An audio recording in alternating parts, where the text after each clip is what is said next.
জার্মানের এক জাদুকর কোরআনের হাফেজকে চ্যালেঞ্জ করেছিল। দেখুন তারপরে কি ঘটেছিল।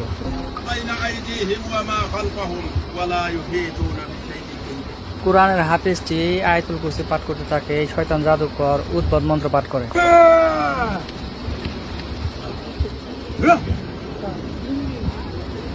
শয়তান জাদুকরের সামনে কোরআনের হাফেজটি সূরা বাকারার কিছু অংশ পড়তে থাকে এবং শয়তান জাদুকরের কোনো জাদুই কাজে হলো না।